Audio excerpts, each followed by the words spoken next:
লক্ষ্য সহিংস পরিস্থিতি তৈরি করে বিচার প্রক্রিয়া বাধাগ্রস্ত করা। এই পরিকল্পনা সমন্বয় করা হচ্ছে প্রতিবেশী দেশ ভারত থেকে।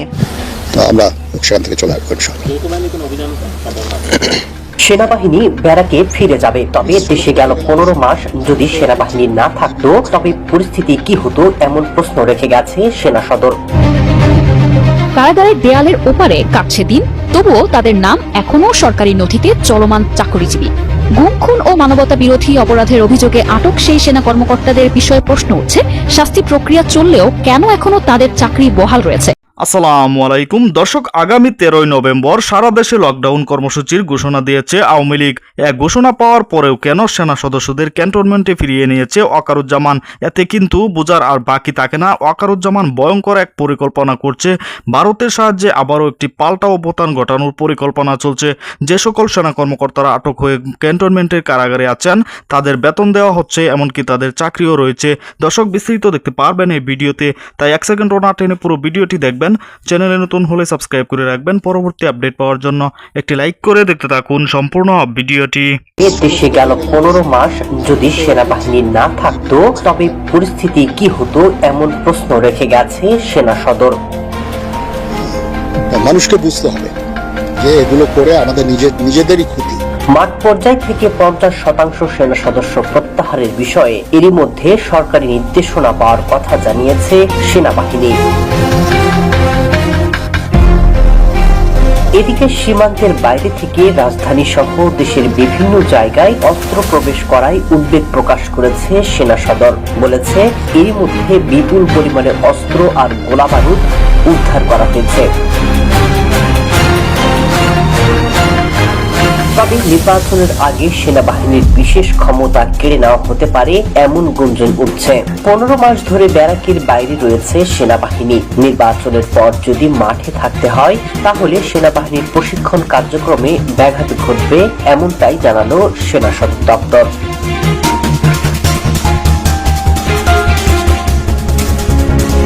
মাঠ থেকে যদি 50% সেনা সদস্যদের তুলে নেওয়া হয় দেশের পরিস্থিতি কি হতে পারে তা নিয়ে অনেকের মনে সংশয়। নির্বাচন ঘনিয়ে এলেও পুলিশ এখনো পুরোপুরি অ্যাক্টিভ নয়, এমন অবস্থায় মাঠে নেমেছে আওয়ামী লীগ। প্রশ্ন উঠছে কি হবে দেশের আইন শৃঙ্খলা পরিস্থিতির।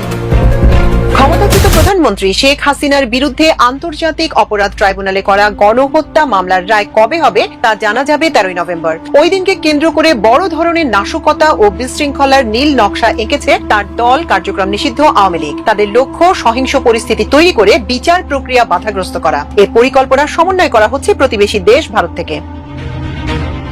নিরাপত্তার সংশ্লিষ্ট সূত্রে জানা গেছে ঢাকায় নাশকতা পরিকল্পনার মূল সমন্বয়ক হিসেবে দায়িত্ব দেওয়া হয়েছে ভারতে পলাতক সাবেক স্বরাষ্ট্রমন্ত্রী আসাদুজ্জামান খান কামালকে। তাকে কৌশলগত সব সহযোগিতা দেওয়ার জন্য দায়িত্ব দেওয়া হয়েছে এসবি সাবেক প্রধান, ভারতে পলাতক পুলিশের অতিরিক্ত আইজি মনিরুল ইসলাম এবং ডিএমপির পলাতক কমিশনার হাবিবুর রহমানকে। এসএসএফ এর সাবেক ডিজি ও সাবেক কিউএমজি লেফটেন্যান্ট জেনারেল অবসরপ্রাপ্ত মুজিবুর রহমান সহ একাধিক সেনা কর্মকর্তা এই প্রক্রিয়ার সঙ্গে যুক্ত রয়েছেন।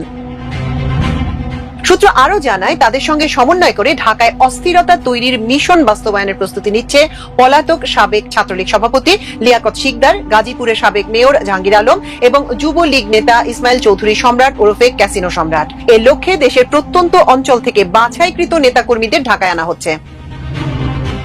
জানা গেছে বাংলাদেশ বিরোধী তৎপরতা চালাতে দিল্লিতে একটি অফিস নেওয়া হয়েছে। কলকাতায় অফিস নেওয়ার খবরও এর আগে গণমাধ্যমে এসেছে। পরিকল্পনাকারীরা সেখানে ভারতীয় গোয়েন্দা সংস্থা রয়ের সঙ্গে ঘনিষ্ঠ যোগাযোগ রেখে সব পরিকল্পনা বাস্তবায়ন করার কাজ চালাচ্ছে বলে বিশ্বস্ত সূত্রে তথ্য মিলেছে। সংশ্লিষ্ট সূত্র জানায় হাসিনার প্রতি নেতাকর্মীদের আবেগকে কাজে লাগাতে চায় পরিকল্পনাকারীরা। এই আবেগকে পুঁজি করে তাদের 13 নভেম্বর মাঠে নামানোর কৌশল নেওয়া হয়েছে। এই লক্ষ্যে সারা দেশে সন্ত্রাসী কর্মকাণ্ডে পারদর্শী এবং আওয়ামী লীগের কট্টর নেতাকর্মীদের ইতোমধ্যেই বাছাই করা হয়েছে। তাদের দেশের বিভিন্ন স্থানে প্রশিক্ষণও দেওয়া হচ্ছে। নিরাপত্তা সূত্রে জানা যায় রাজধানীর অন্তত 5টি স্থানে নাশকতার ডিজিটাল প্রশিক্ষণ ও যোগাযোগ কৌশলের ট্রেনিং দেওয়া হয় বাছাই করা এসব ক্যাডারদের। এই প্রশিক্ষণ দেওয়ার ঘটনায় ইতোমধ্যে মেজর সাদেকুল হক সাদেককে গ্রেপ্তার করে বিচারের মুখোমুখি করেছে সেনাবাহিনী। গোপালগঞ্জে অনুকূল পরিবেশে প্রশিক্ষণের কিছু তথ্য পেয়েছে আইন শৃঙ্খলা বাহিনী। এর পরিপ্রেক্ষিতে দেশে অবস্থান করা কয়েকজন সাবেক ও বর্তমান পুলিশ কর্মকর্তার উপর নজরদারি বাড়াতে বলা হয়েছে। এর মধ্যে আইন শৃঙ্খলা বাহিনীতে লুকিয়ে থাকা ফ্যাসিবাদের দোসরদের উপর নজরদারি বাড়ানো হয়েছে।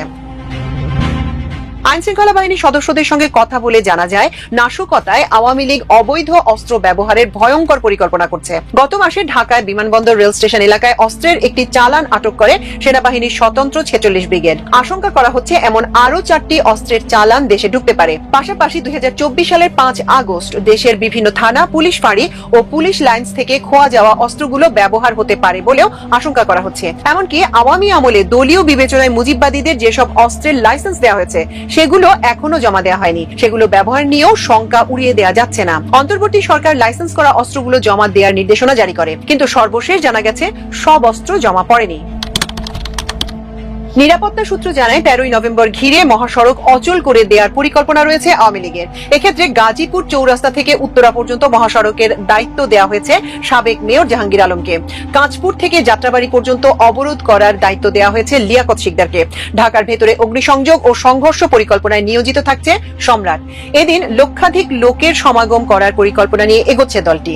12ই নভেম্বর সন্ধ্যার পর জনমনে আতঙ্ক সৃষ্টির লক্ষ্যে ঝটিকা মিছিল ও পরিবহনে অগ্নিসংযোগের পরিকল্পনা রয়েছে। আদালত পাড়া সহ সরকারি গুরুত্বপূর্ণ ও স্পর্শকাতর স্থাপনাগুলোকে টার্গেট করে এবং সেগুলোর আশেপাশের এলাকার বোমাবাজি ও ককটেল বিস্ফোরণ ঘটানোর ছকও আঁকছে তারা। সূত্র আরো জানায়, বিশৃঙ্খলার কেন্দ্রবিন্দু হিসেবে গোপালগঞ্জ, মাদারীপুর ও শরীয়তপুর বিশেষভাবে বিবেচিত হচ্ছে।